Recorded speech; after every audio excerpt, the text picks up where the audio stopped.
All right, good evening. My name is Alex Hecht, and I want to thank everyone for coming out tonight. It's really great to see so many faces, and I'm really very excited to speak about this complex topic. So first, I'd like to thank our partners in this event, the Beit and Shari Shemayim, for partnering with us in this program, and especially with much appreciation to Rabbi Karapkin and Rabbi Strauchler, not only supporting, but also participating in the program, as many of you saw the other night. And we look forward to our continued learning and teaching together. So all through this week, we're discussing different facets of, call it Jewish identity, which is a very broad topic. It means, sometimes can mean different things to different people. And in the fascinating panel discussion that we had on Sunday night with Rabbi Strauchler and Rabbi Karapkin, so it mostly focused on the very important question of how do we foster Jewish unity? How do we relate to Jews whose ideas and practices are different from us? And what do we do in general to create an environment of unity, an environment of peace? But tonight, I'd like to focus on really the what. What is it that unifies the Jewish people? And if there's any setting where you can see that there's seemingly definitely no uniform ideology, political views among the Jewish people, I'm not sure if anyone's ever been to the Israeli Day Parade in New York. But for me, I've been several times, and in the parade, you always see, the marchers come from several different schools of different denominations in the New York area. But then on the sides, you have, the Neturei Karta, the religious anti-Zionists. You have on the other side, you have the Jewish Voices for Peace, more of a secular anti-Israel group, but that's it's purportedly Jewish. And then another part of the parade, you have on the side the Jewish Defense League, and you really have see there, it gives you a picture that certainly politically and religiously there's no uniform ideology that brings all Jews together. So the question is, what is it that unites the Jewish people? So I want to discuss three groups, at least on the spectrum of Jewish belief, practice, and culture, and that's Satmar to settler to secular. So what are these three groups? Just to give a little bit of background. So group number one is Satmar. So the Satmar Hasidic group, it's I think considered the largest Hasidic group in the world.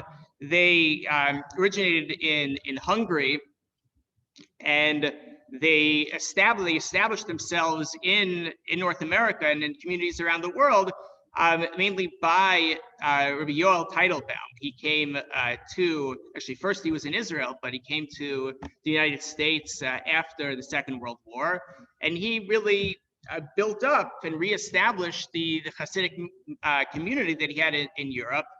And one of the main characteristics of their ideology is that they believe that it's forbidden to establish a Jewish government in Israel before the arrival of Mashiach. We'll explain a little bit more what's the basis for that ideology. So that's one. Religious Jews, Torah-observant Jews, but who believe that it was forbidden to establish a state of Israel, and as a result, they actually don't participate in elections, they don't vote, they don't take money from the government, basically view the enterprise as illegitimate, although there are a substantial number of Satmar Hasidim and other Orthodox anti-Zionist groups who do in fact live in the land of Israel. We'll also see a little bit why that could be. The next group are the settlers.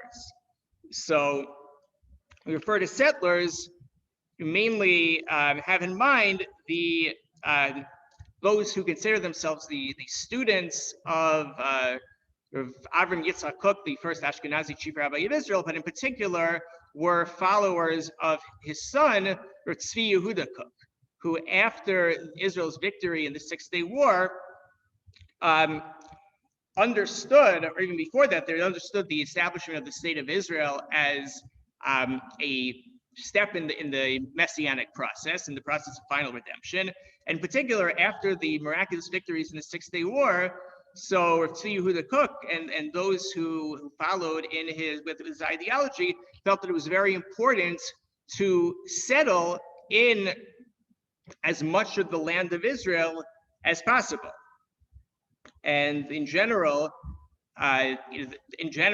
those who are part of quote unquote the settlers, sometimes it's used in a derogatory sense, and I certainly don't mean to use it in that sense, but tend to be, as a result, opposed to land concessions, and some will even will certainly settle and live in places that are they pass the green line, which is the subject of international contention, but also there are even some, because more on the fringes, but will even settle in places that the state of Israel doesn't officially allow them to settle in. But that's the ideology that really the opposite of Satmar.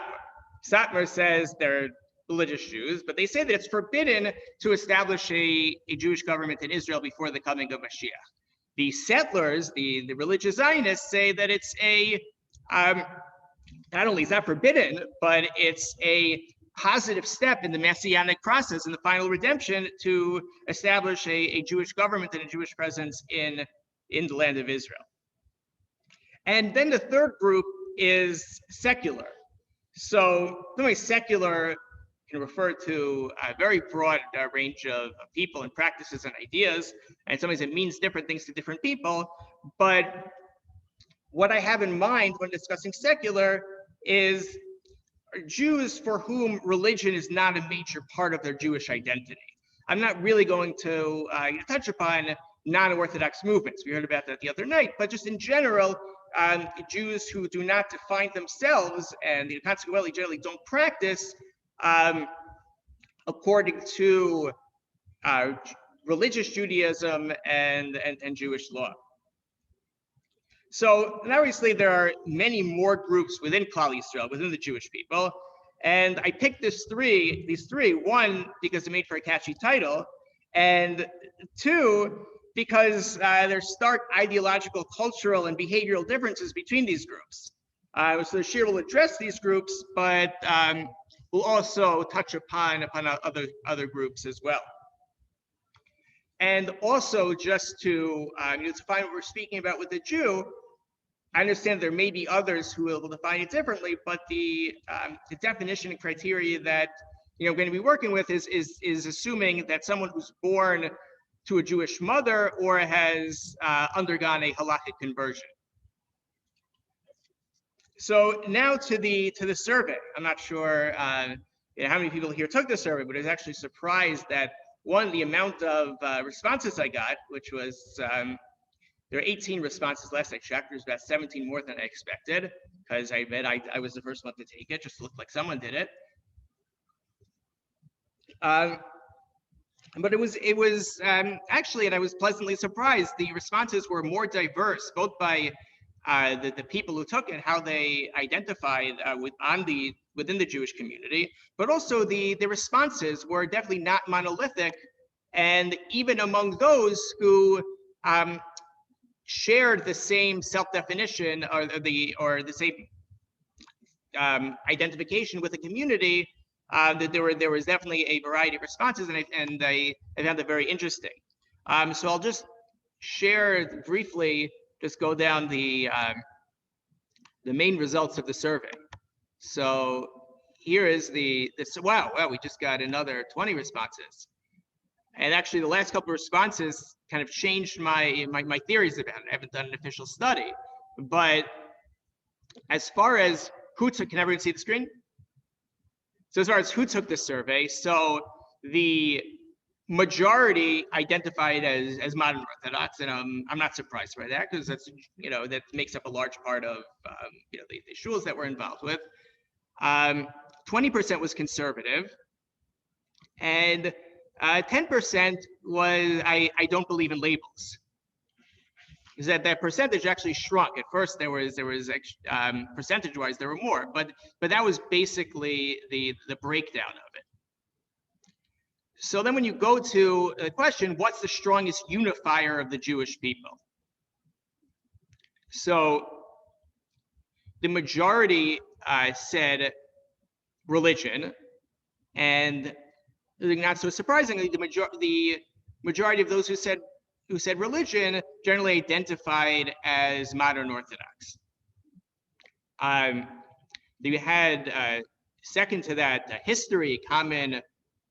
Actually, now it's a tie as it is now, a common historical background, historical experiences, and then you had culture and national identity. But the two questions I was particularly interested in seeing was the following two questions. There's one, I have most in common with a Jew who shares my perspective on the choices were Israel, Jewish law, political candidates, and social issues. But then there's, I feel least comfortable around Jews with whom I disagree with those same options. And I noticed that in particular when looking at particular responses, particular groups that people identified with a focus on on modern Orthodox in particular, just because those were the majority of the respondents, is it's not entirely the same. This is 40% say the Jewish law is what they have in common with other Jews who share their perspective on that. And the vast majority of those who identified as modern Orthodox picked this option. But when it came to Jews who I feel least comfortable around, it wasn't such a big jump, but it was less. Many of those who picked Jewish law as the factor that they had most in common, it was not necessarily what they responded for what they had for the Jews with whom they feel least comfortable about, if they have disagreements. Then there became more bounce towards Israel, and actually there was a fairly large amount who picked social issues and even political candidates. And in recent current events, it's not so surprising. And then the next question, the last question, which I want to address towards the end, is the question: we were obligated to love every Jew, and the majority said yes. There was a significant minority who said no, and that's the real question: what are the limits of loving other Jews? So that was a survey. So now to get to the different different groups. So I'm going to copy the link to the source sheet in the share, but if people would prefer that I also share the screen, I'll do that as well.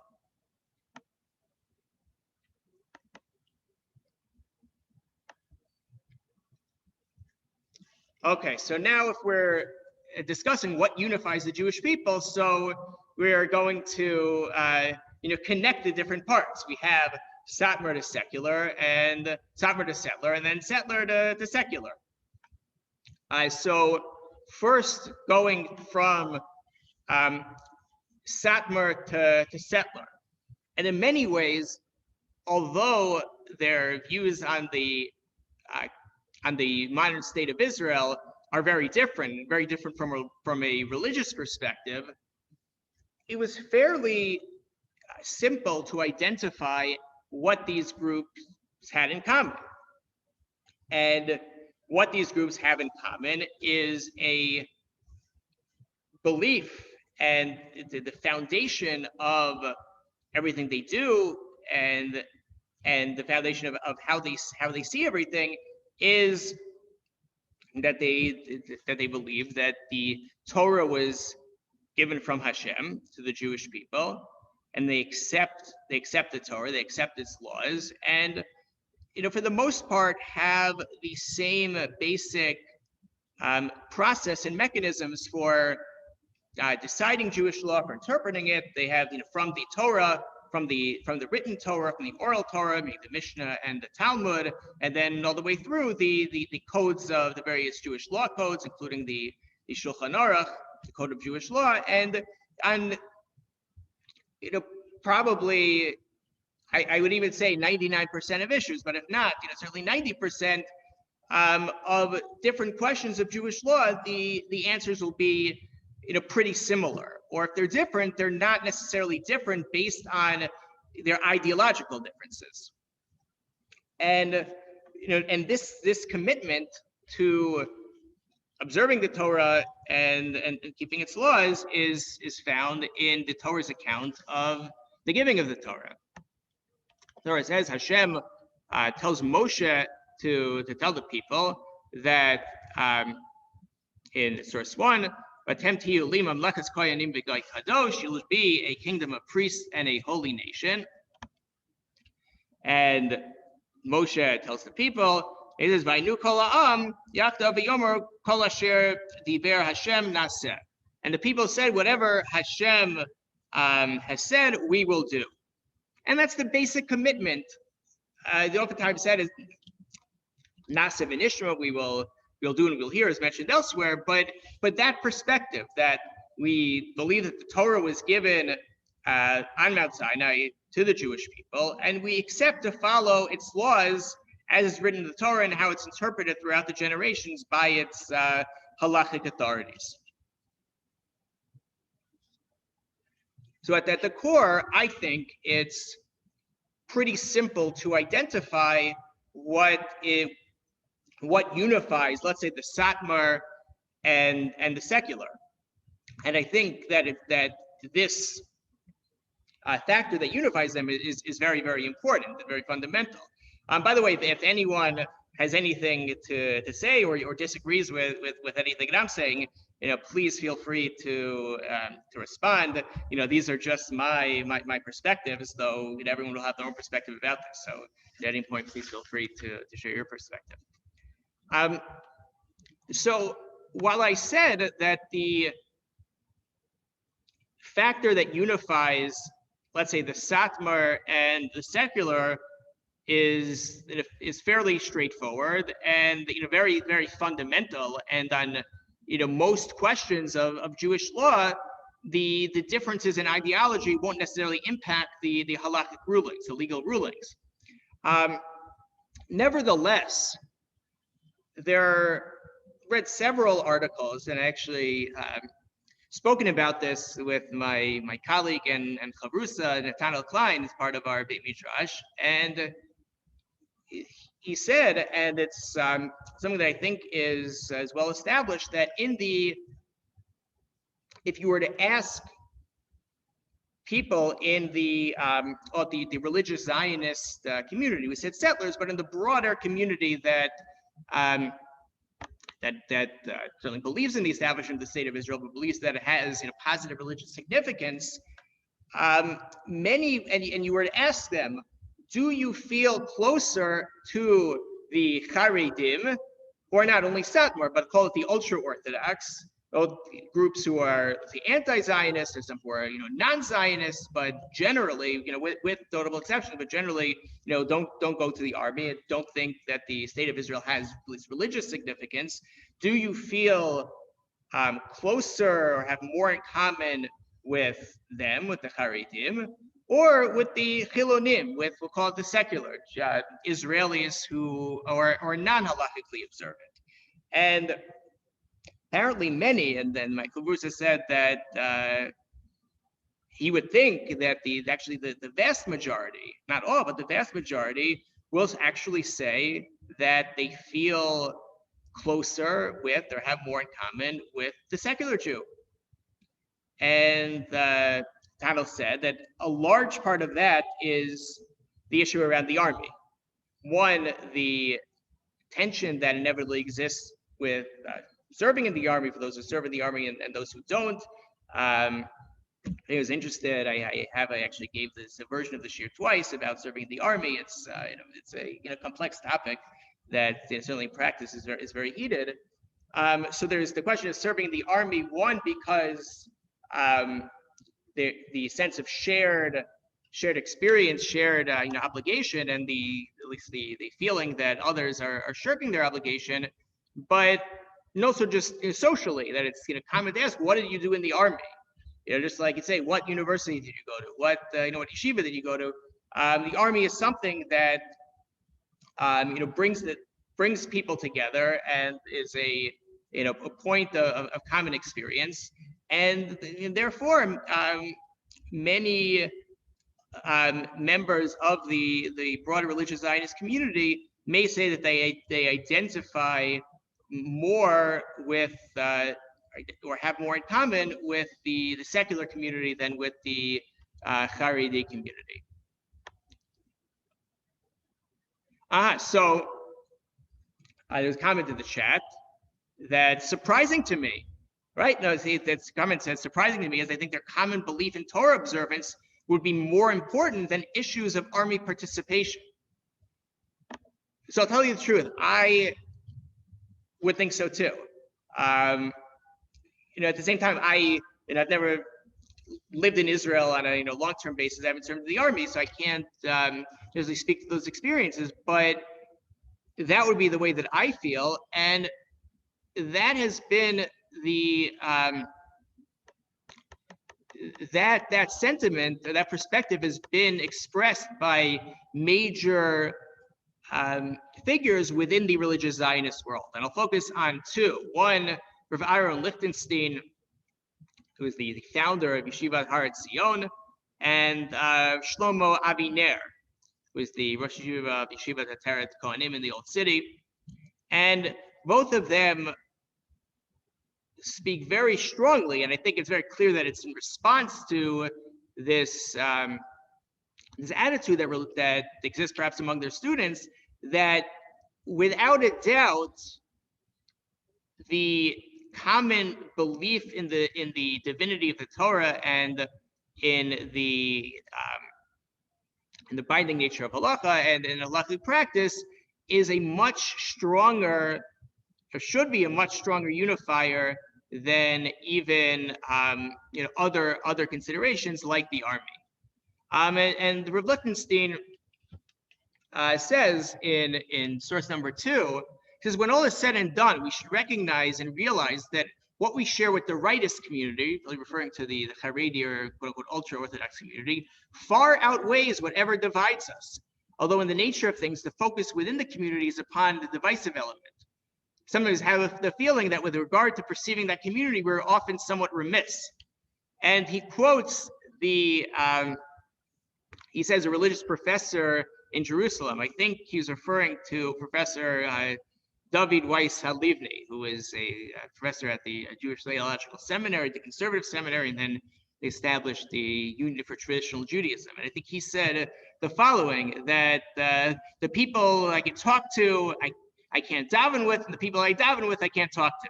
Meaning sometimes you have more in common with those whose religious beliefs are different than yours, but who share other beliefs.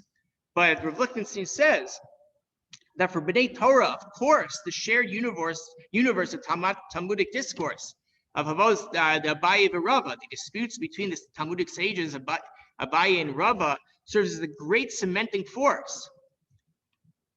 And he addresses the question about, for example, the army. He says, for even amongst B'nai Torah, many in our camp no doubt find it easier to talk, perhaps even to work, with an intelligent secular colleague than with our Karliner Chassid, forgetting that the pleasantries attendant upon passing the time of day cannot compare with the shared vision of eternity. I mean, he's saying maybe socially there's might be more to talk about with someone who's secular, but their life, their general worldview is without a doubt more similar, not only more similar, but essentially shared with the quote-unquote ultra-Orthodox. And he says that this shouldn't be, can hardly be overemphasize that. And he says factors like Malchut Shemayim and Avodat Hashem, accepting the sovereignty of heaven and service of God, is something that's fundamental to both the religious Zionists, the settlers, as we're calling it here, and the ultra-Orthodox, and that will, without a doubt, or should without a doubt, be a stronger unifier than anything else.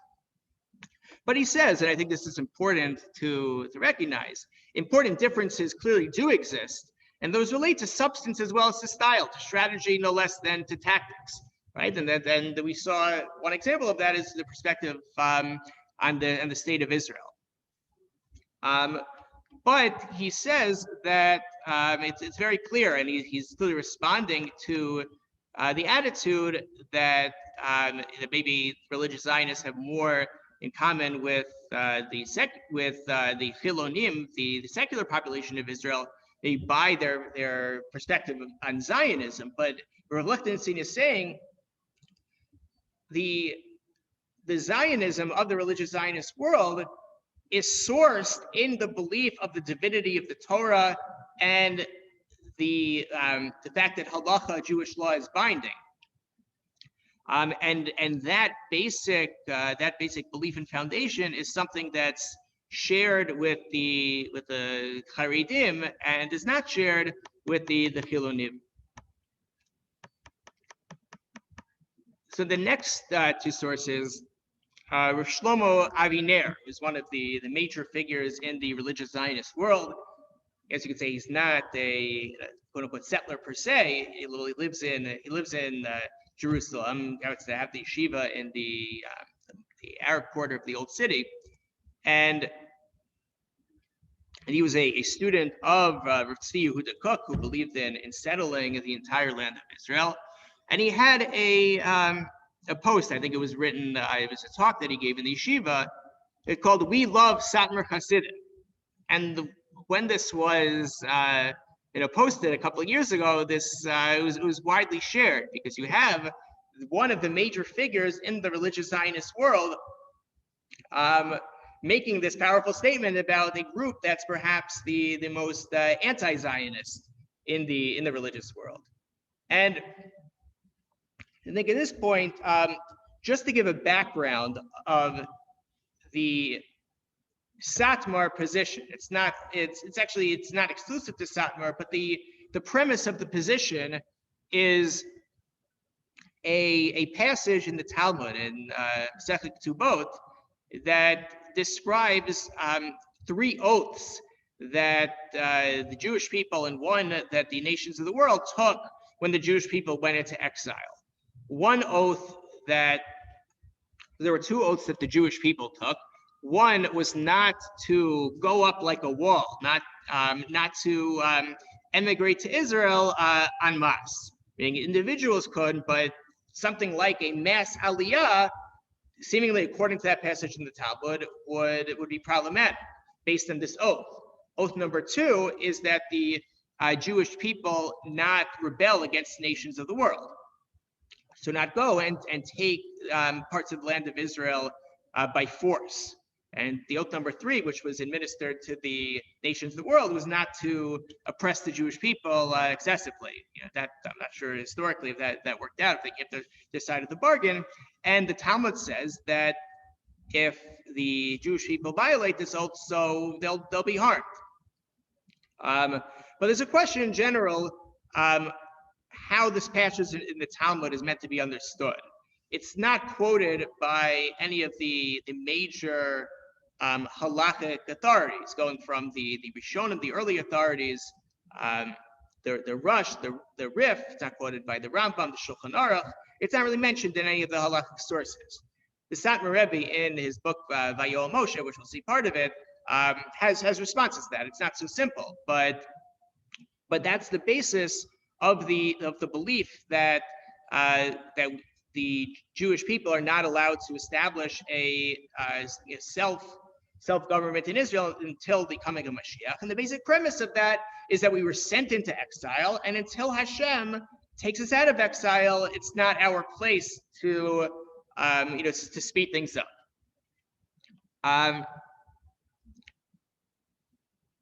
that's the basis. But you see, it's based on a passage in the Talmud. There could be different interpretations, but again, they're going back to the same sources.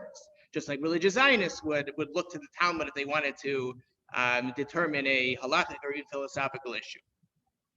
So in Rav Avi Ner's piece, We Love Satmar Chasidim, so he basically says that we have the same goals but different means.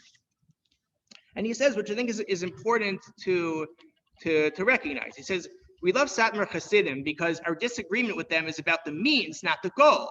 There is no essential difference, similar to what Rav Lichtenstein was saying, between our goals and theirs.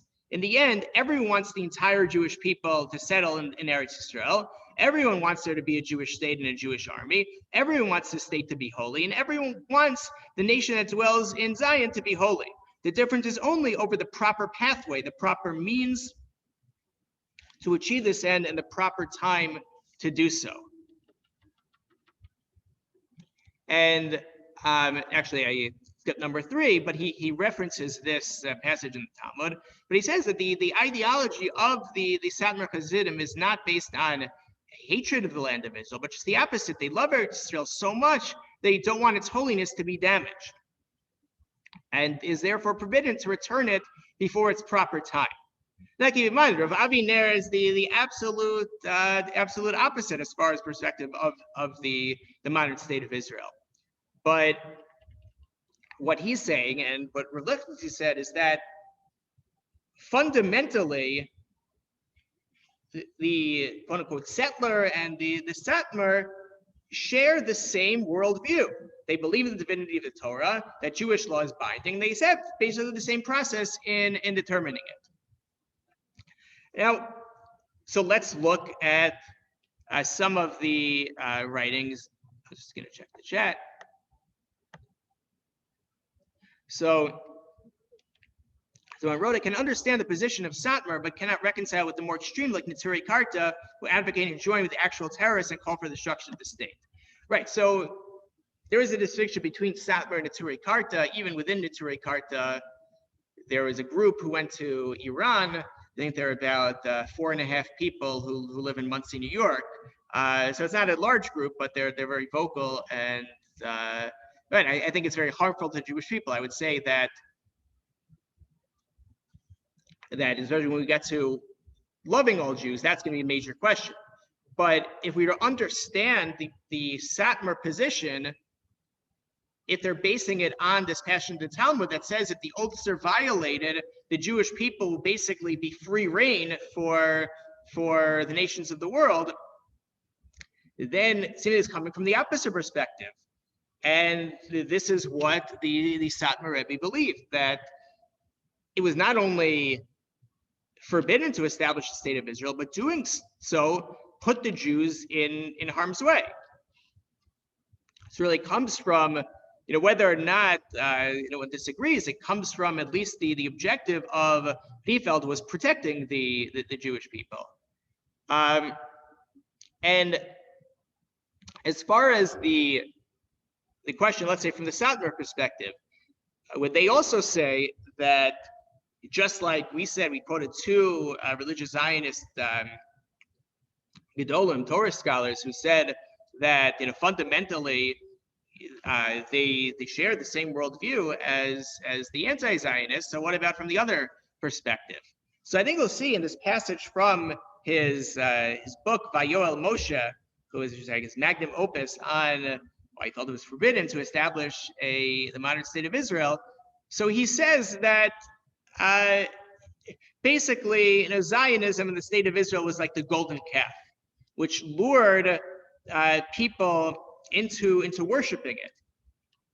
But he says that, and obviously there were secular people, but he says in source 5, even among the most religious Jews who fought hard against the Zionist destruction of the Torah, heresy, and atheism, many still approved of the essence of the Zionist ideal to free ourselves from exile and found the state before the coming of Mashiach. But he says this is because the evil inclination is powerful and blinds people's eyes to this truth. So most people do not think it through, so they become accessories to transgressions in various ways. And he says that among those who joined, and I think here is referring to in source 6 to Agudat Yisrael, that generally, certainly before the establishment of the state of Israel, they were at best ambivalent towards Zionism, but they joined the government of Israel, and so he says that he responds to the claim that that other religious Jews say that by being involved in the government and being involved in the process, they'll be able to positively influence the state. So he says that this is basically, they fall prey to something that they're, that's incorrect, but those are their intentions. And in source 7, he says clear to me that the primary reason why people mistakenly support Zionism is because they have not properly analyzed the halacha of the 3 oaths, and therefore do not accurately understand the severity of the dreadful prohibition of founding a government before the actual end of exile arrives.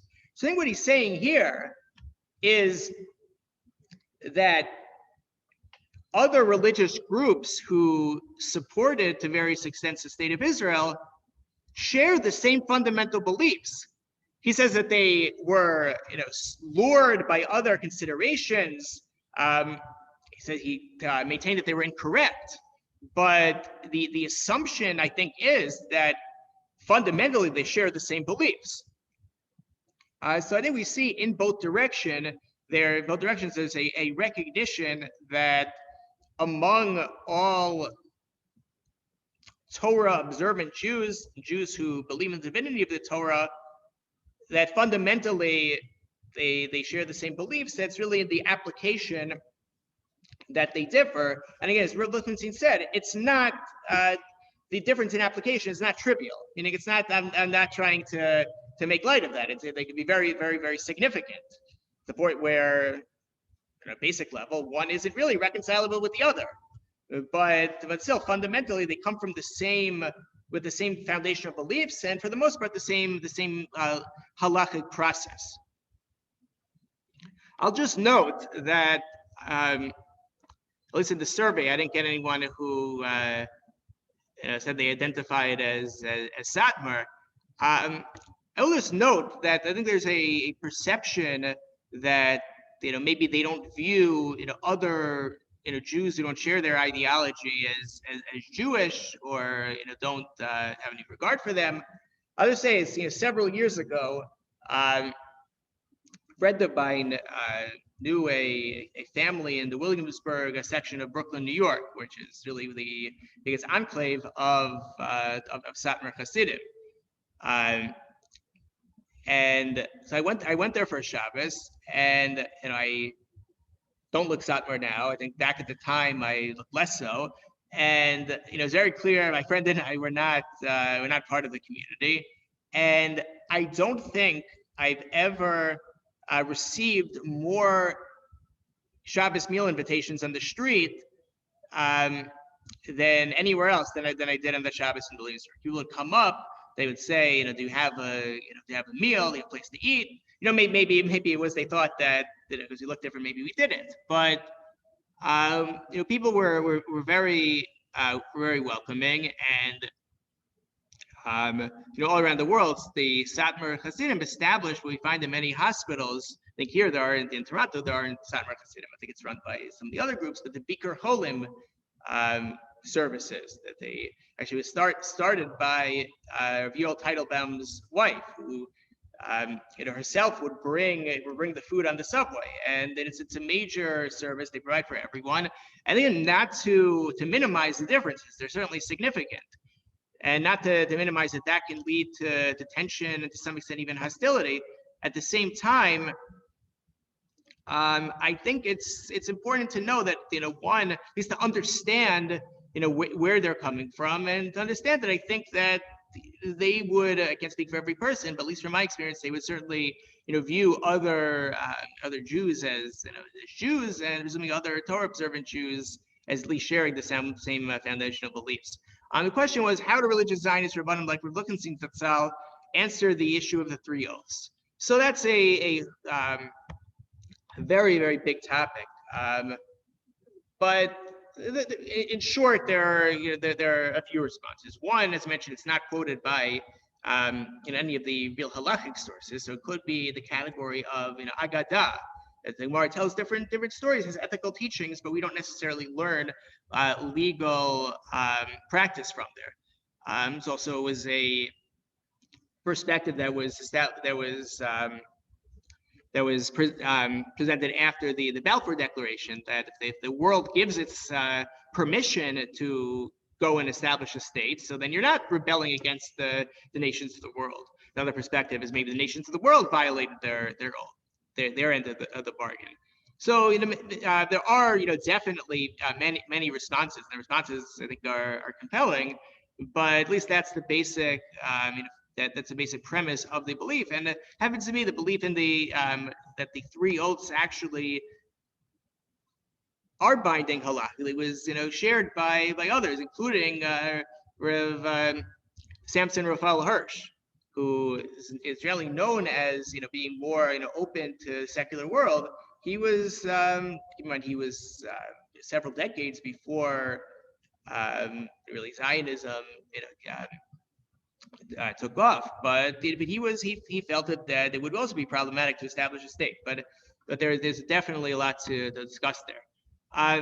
So now, what about to secular? And in some way, it's more difficult, not because there aren't many ways to say that that the Satmar, the secular, and quote unquote the Satmar, the settler, and overall the Orthodox are connected and part of the same people as Jews who are not religious. But I think with the Satmar to settler, it was pretty clear what it was that unifies. It's the belief in the Torah and the acceptance of Jewish law. So what about to the secular? What is it that connects the Orthodox community and ideology to Jews who certainly don't share those foundational principles? I just wanted to give a disclaimer that the perspective that I'm giving on this comes from in Orthodox belief, and I imagine if someone who is quote unquote secular or even non-Orthodox were to give this class, they may identify different things. But so I think this is coming from that perspective, and also just personally, I didn't grow up Orthodox, and I've worked also in pluralistic environments, and I personally interacted with people who don't identify as religious, but have a very strong Jewish identity and have a desire to advance the Jewish people and do things that are beneficial to the Jewish people. And I certainly don't want to downplay that. So what are So the question was, do you differentiate between irreligious Jews and anti-religious Jews? So I think I would. We'll see at the end maybe how we would relate to Jews who are anti-religious or hostile towards religion. But as right now, we're speaking more about Jews who are non-religious. But I think included in that, and included in some of the sources we'll see, are Jews who, at best, are lukewarm towards religious Judaism, but maybe have some hostility.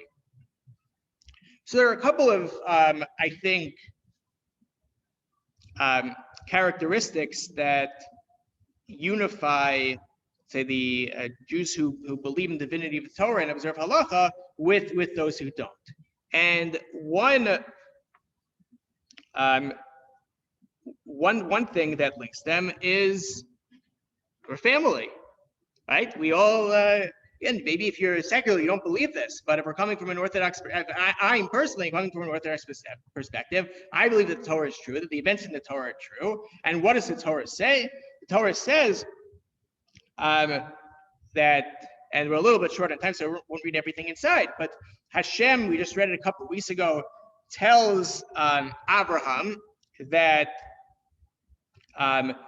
that eventually Sarah, who had been barren for many years, will have a child, and his name will be Yitzchak, will be Isaac, and Hashem will establish his covenant with him as an everlasting covenant for a seed after. So meaning not through Yishmael, but through Yitzchak. And we're descendants of Avram, Yitzchak, and Yaakov. We share the same, great-great-great-grandfather. And I think this is an important perspective. You don't agree with everyone in your family, but it's something that certainly connects you to them. And actually had a professor at the University of Arizona, Judaic Studies professor, who, very interesting person. He was very pro-Israel, which in academic circles, even in Jewish studies, is not, unfortunately, not so common. He was very pro-Israel, but he expressed on several occasions that it was very clear that he didn't believe in Judaism as a religion. He had some respect for religious Jews, at least as far as that, for their generally greater knowledge of Judaism and Jewish texts, but it was very clear that he didn't believe in the divinity of the Torah.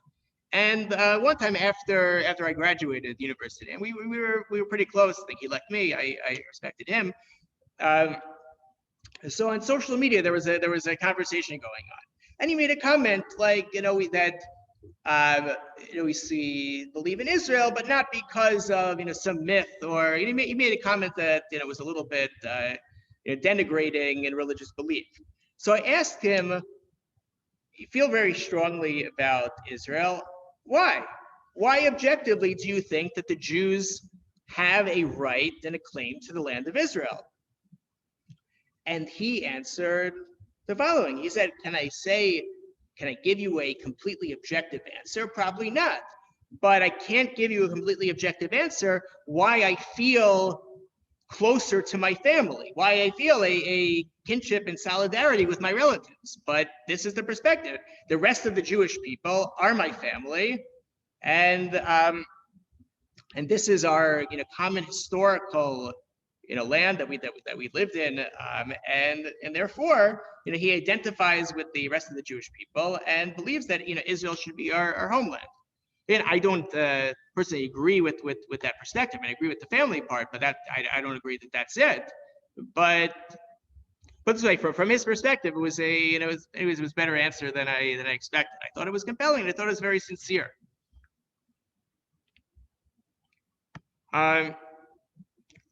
Another factor that unifies, say, the Orthodox to the secular is a shared historical experience. And that historical experience is both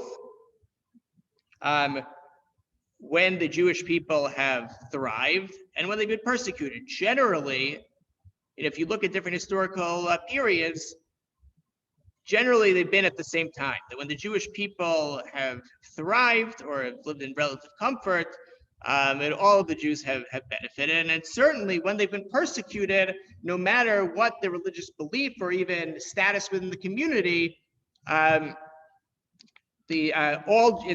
Jews have been targeted.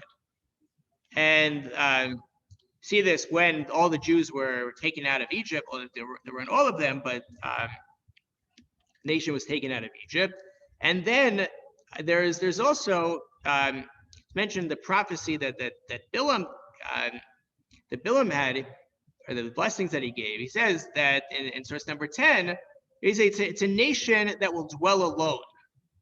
So there are a couple of interpretations for that, but fundamentally it means that there will never really be totally immersed or accepted by the rest of the world. They'll always have a unique identity, and they'll always be considered, altogether grouped with that unique identity. And this is said very powerfully. We find in Megillat Esther that Mordechai is telling Esther that she has to approach the king so that he'll overturn Haman's decree to wipe out all the Jewish people, man, woman, and child. And he says to Esther, don't imagine to yourself that you will escape in the king's house or among the Jews. Meaning, Esther, you're the queen. You're living in the royal palace. But don't think when all is said and done, you're going to be spared. If Haman has a decree, the king made a decree to wipe out all of the Jews, it's going to include you. And we saw this in the Holocaust, whether it was the religious Jews who culturally and ideologically didn't assimilate at all into general culture, or Jews who had achieved high status in the general community. They were all targeted by the Nazis. They didn't make any distinction. And Rav Joseph E. Soloveitchik expresses this idea, as he calls the covenant of Egypt, and he calls it the covenant of fate. And he says we're all in source number 12, we're all in the realm of a shared fate that binds together different strata of the nation, does not discriminate between classes and individuals, doesn't discriminate between nobility, common folk, rich and poor. Whenever a Jew in the cave is attacked, the security of the Jews standing in the courtyard of the king is jeopardized. And really, with Mordechai and Esther, and the awareness of shared historical experience leads to the experience of shared suffering. And there should be a feeling of empathy from one Jew to the entire Jewish community. Because at the end of the day, the suffering of one segment of the nation is the lot of the entire community.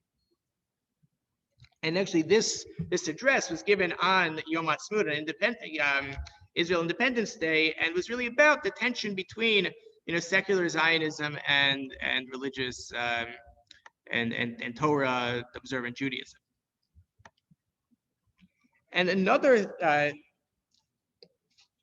facet of this common identity, is that common experience, is a pride in Jewish identity. And this seems very relevant to the early Zionists, or the Israelis who may not have been religious and may have been somewhat antagonistic towards religion, but nevertheless wanted to benefit the Jewish people and had a great pride in being Jewish. And Avram Eliyahu Kaplan, the Lithuanian rabbi, passed away in 1924. So he gave a eulogy to Herzl. He said that Theodor Herzl didn't teach us Torah. He was never raised with knowledge of it, but he taught us what we know today, to stand tall and proud before the world, to demand our rights, to return to our homeland. And that he said what maybe even the religious Jews wouldn't say, Ivri Anochi, that I'm a Jew. This is something that's significant. And now the aspect of unity that binds religious Jews to secular Jews is a spiritual unity. And this is expressed in particular, we'll skip number 14 for the sake of time, but in particular in the writings of Shner Zalman of Liadi. Tanya, he was the first Rebbe of Chabad Lubavitch. And he says that all Jews, this is a premise really of the book, that all Jews share this godly soul. And which means that all Jews, no matter what their practice is, they all have this hidden love that just needs to be uncovered. There are other factors, other temptations that distract them from this love. But fundamentally, they all share this love of Hashem. And he quotes from the Talmud, this is: a person doesn't sin unless the spirit of folly has entered into him. Meaning it's not the true self that sins, it's other things that distract, but the true essence of a person, a true essence of a Jew, is that he has a godly soul and has a love for God. And it continues in number 16. We'll say it outside, but it continues on the same idea, that there's a klipa, that there's the shell that can distract the godly soul and distract the person from recognizing his godly soul. But the fact that one has this godly soul and this hidden love for God manifests itself in particular in the area of self-sacrifice.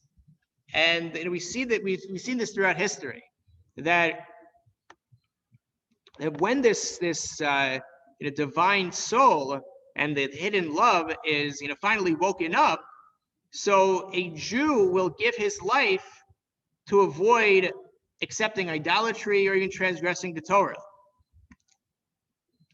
And he says that it's not necessarily out of reasoning or knowledge that Jew will suddenly make that decision to be killed rather than bow down to an idol. But it's something that that's a result of this godly soul in the Jew that in which there's a hidden love for Hashem that sometimes is only revealed when a Jew is in a situation where they have the choice to abandon Judaism. And just one example, I know we're short on time, but there's a very powerful story. And I spoke about this on Yom Kippur, that took place during the Holocaust in a concentration camp. It involved the Blusheva Rebbe, Yisrael Spira. And the story goes that there was a capo, one of the Jews who had assisted the Nazis, and even before the war, he was very hostile towards religion. But the Blusheva Rebbe, it was Yom Kippur, and some of the Hasidim asked the Rebbe if there's some way that they could arrange that they could at least avoid doing forbidden work on Yom Kippur. Yom Kippur has the same restrictions as Shabbat. So he said, at the very least, is there a way that we can avoid doing these types of labors that would violate Yom Kippur? So the Blusheva Rebbe approached the Shni Weiss, this capo, and he said, is there any way you can arrange for this? And so he says, and this is the account that the Blusheva Rebbe says, that he could see that his coldness was starting to melt a little bit. And he pauses for a second, and Shni Weiss says, I can't help you tomorrow. I can't help you tonight, but tomorrow I'll see what I can do. And then tomorrow, the next day, comes out. He's the capo. He's commanding them, and he says, "You have to wipe the floor without shine the floor without wax or polish to avoid certain forbidden labors. Clean the windows with dry rags to avoid squeezing it out." He arranged so that it looked like they were doing work, but he made it in such a way that they would avoid the work violations on Yom Kippur. So then, at 12 o'clock, the Nazis came out, and they they were so sadistic. This one day, they had a cart filled with food, bread and soup and meat, something they never offered them any other time of the year, but they knew it was Yom Kippur. And they commanded all the Jews to eat it, otherwise they'd be shot on the spot. So then the SS officer turned to Shni Weiss and says, well, you eat, you set the example.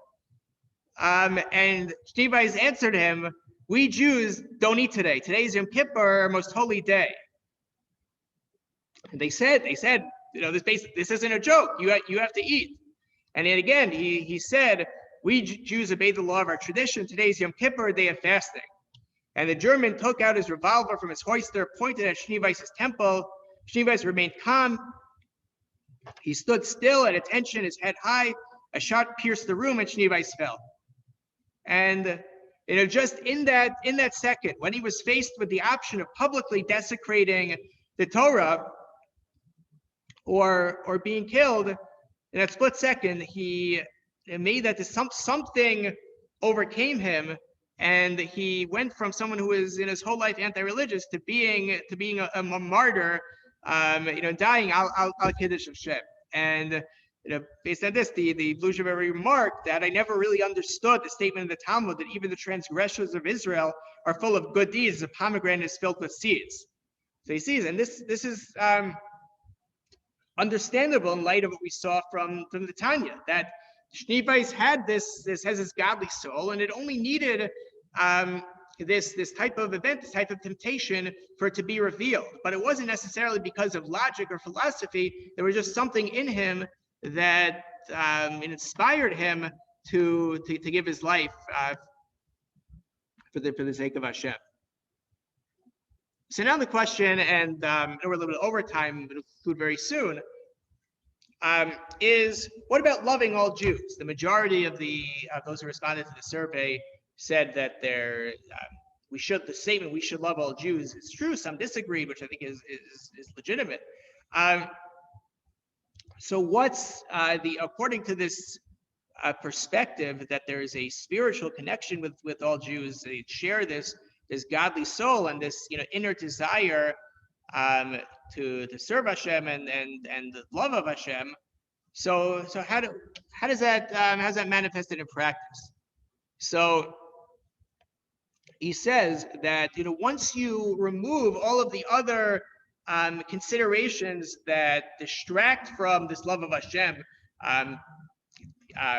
fulfilling the desires of the body, you can understand once you get past that how great and how high the soul and spirit of another Jew in their root and their source is, especially when you consider that all souls are matching and that we all have one Father.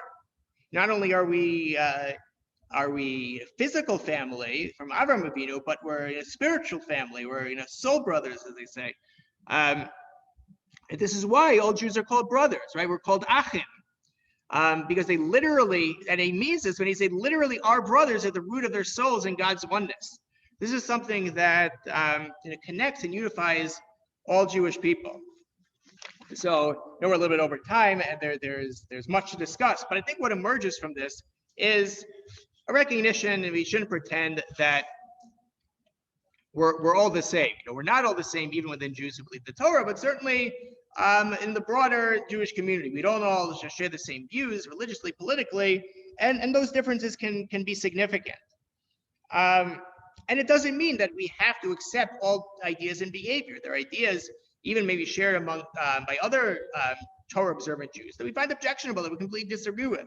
And this is what Lichtenstein says, we don't have to minimize that. At the same time, like it or not, we all share the same faith. And that's very, very clear, no matter of our level of religious observance or status. When someone comes after the Jews, we're all in it together. And then it's something that's very important and should evoke empathy for other Jews. And also this last idea we mentioned, that we share, all Jews, no matter how removed they are from Torah observance and practice, share this godly soul, all have this hidden love for Hashem. And based on that recognition, there's really no other option than to have a love of another Jew, to realize how great and how special another Jew is. And based on that, it should be obvious that, of course, we're unified with Jews of all practices and of all beliefs. And hopefully we should have this appreciation that all other Jews, they're part of our physical and spiritual family, and we should identify with them, empathize with them, and try to understand them, and certainly view ourselves as one family and as one people. Thank you so much.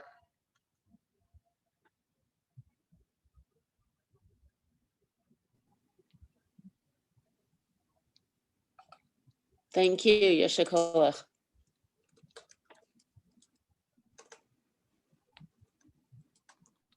Thank you. I appreciated the explanation of where the Satmar coming from, because I certainly don't identify. I don't agree with it at all, but it was illuminating to find out. Right. I think it's important to know that it comes from somewhere. It's pretty sorry source, if you ask me, and it's pretty pathetic. And to say that it's not important to save the Jewish people, because without Israel, there would not have been a refuge for millions of Jewish refugees who had nowhere else to go. So when you think, and the Satmar Rebbe himself was removed from Israel by Zionists, which you probably know that story, right? Right, with the Rudolf Kastner. So with Zionists who got him, and he told followers of his to stay in Europe and not come with him, and they all perished in the Holocaust. So he's not my favorite person in the world. But in any case, it was interesting to know it came from something, even if. But I think one thing that I think is important when trying to, understand any belief that one doesn't agree with. And again, it doesn't mean you have to that one has to think it's legitimate, but I think sometimes, in the perspective that we don't necessarily believe that other people really believe what they believe. Yeah. And I think if we, recognize that, we assume that if other people believe something, then they really believe it. So if I were to think, what if I really believed, let's say, what the Satmar Rebbe said, or what if I was a Satmar and I really believed it? So would my perspective be different? Arguably not. Well, So it's I just find it's a very destructive force for the unification and Ahavas Yisrael. But I do appreciate the fact that you pointed out, because when my father was in Columbia Presbyterian Hospital in Columbia, the United States, and they had an incredible Bikur Cholam there. And you just took, well, I don't cover my hair. I wore slacks in the in the hospital visiting him. They came every Shabbos. They brought us a full meal. We didn't have to worry. They were very supportive. They treated me like I was Jewish, and so we continue to support the Bikur Cholam of Satmar. So as little as I think of them, I am forever grateful. right. I think some people don't really know Satmar until they're in the hospital, and it's and we support them. So every year they get a check from us for that work. As I mentioned, it actually started out with the Satmar Rebbe and Real Teitelbaum's wife, and I think in the early days she cooked all the meals at home, brought it on the subway. It's no small thing. No, it is no small thing, and in a big gigantic city like New York, having an army of volunteers running to the hospitals with these meals, it's staggering. It's really, really staggering, and it's very impressive. So they do have a love, and so you have to give them that, and pointing out the fact that we have something in common with both secular and but I have a lot of secular family, not all I was brought up, as they say, FFB from birth, but a lot of my family went, quote, off the derech of the way that my grandparents were. And, we're family. Right, there's something that no that binds you, Yeah, but and the worst thing that my parents did when we were little, because was not invite any of our secular relatives to bar mitzvahs and to Pesach Seder, certainly, because it would mean they had to travel on Shabbos, but it's like they didn't exist sometimes. Right, there's also a and I think complicated issue with if someone's going to try. That's It's a complicated issue, and it's also an issue of there's a big problem with Torah observant Jews not wanting their children to have any contact with secular Jews because of the feeling that they'll be influenced by them, that they'll be mashpia on them. And it was like the who was it the other day? Oh, Rabbi Karapkin on Sunday night, when he talked about the fact that his son came to a play group with the Buzz Lightyear shirt. And even though he had been in Allentown and worked on Kirov and, in the trenches, helping other Jews, he was not a Jew that they wanted their children to associate with. And right. I think when I said Rabbi Karapkin, it was interesting. He seemed to, I'm sure someone who, is by nature gives everyone the benefit of the doubt, but I think he was saying, listen, he may not agree, but I think he agreed in principle that, parents or schools maybe can use discretion, about who they want their kids to hang out with. So it's, and I think it's a hard dance, but I don't think sometimes people are, maybe too afraid to, you know, to convey to their kids and let their kids understand that, not everyone is the same. And I think the solution is to make your home strong. Meaning, if one is very clear about what their values are, then then I think they don't have to be so worried about kids encountering that not everyone shares those values. Well, I think the Lubavitch have done an amazing job with Well, their kids are in Shlichus. They only encounter people who aren't Shomer Shabbos. And if they manage it, then all the Haredim should learn how to do it. And we shouldn't have whole communities like on certain blocks, of which I won't mention for Lashon Hara, in the city, where if you move in on one of those blocks and you look like me, you're not really Jewish. And so unfortunately, not everybody has the attitude of Lubavitch as far as that is concerned. That if they encounter Jews who are not as Torah observant, that that we're not treif. I don't know. I mean, you see where Lubavitch gets this idea from the Tanya. I think they do have that fundamental belief. Right. Well, I don't want to dominate the conversation. No, it's great. Right.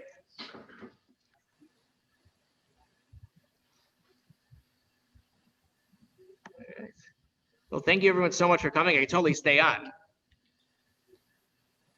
Ellie, you look like you have something to say. Ellie Rubenstein. Okay, I'll say something. Okay. Speaking of Satmar and Lubavitch, some years ago, I was visited at my office by two brothers from Montreal who are Satmar Hasidim, and they came to Toronto to raise funds for their institutions. So I welcomed them into my office, and they made their pitch. And I told them that I have a problem with Satmar. Oh, what is that? What possible problem could you have? So I told them I have the feeling that my love for them and for all other Jews isn't necessarily reciprocated by them. So they told me, oh, no, that's not correct, Mr. Rubenstein. And one of the two tells me, I'll tell you a story to demonstrate what I mean, and to show you that you don't have it right. So he told me that he has a friend, obviously a Satmar Chassid in New York, who habitually goes to various hospitals around town and gets a list of the patients in the hospital, tries to figure out from the names who's Jewish, without any regard to their affiliation, just if they're Jewish, and they come with prepared meals on a tray, and they go to the various rooms and knock on the door, introduce themselves, and present people with a Satmar Bikur Cholim meal. So they came to one door, and knocked on the door, came in. There was a gentleman lying in the bed, a bearded gentleman with a big yarmulke on his head. They introduced themselves. Here, we're here from the Satmar Bikur Cholim, and we brought you a kosher meal. We hope you enjoy it. The gentleman in the bed, his face turned red, and in a fit of rage, he yelled at them, Satmar, I'm Chabad, you get out of here. I don't want you any lousy meal from you. And anyway, your Satmar Shchita is no good. Phooey, I would never eat your meat. So he took the tray and cast it down on the floor. The two visitors quietly turned and left the room. They came back half an hour later with another tray and told the patient that they got specially for him a meal with Lubavitch shechita meat in it. And reportedly, according to them, this Lubavitcher Chassid was so overwhelmed by this that he broke out in tears. And so they said, you see, we love all of our fellow Jews, and we will, even in a situation like that, if we encounter a Lubavitcher Chassid, we'll bring him the meat that he can eat. And that proves that we have great Ahavas Yisrael, and we accept and we love all of our fellow Jews. We just don't believe that it's time for the Eden to go and live in Eretz Yisrael with a government of their own. Wow. That's my story. Very good story. So you see, there's more complexity. Yeah. And also, people are people. You know, sometimes a group has a certain identification, but individuals, you meet some special individuals in all groups. Okay, well, thank you so much, everyone, for coming. Thank you. My email address is on the sheet. That's ahecht@torontotorah.com. If you ever want to email me or reach out and discuss anything, very happy to do so. And then hopefully we'll be able to learn again. Thank you. Thanks very much. Good. Thank you very much, Rabbi.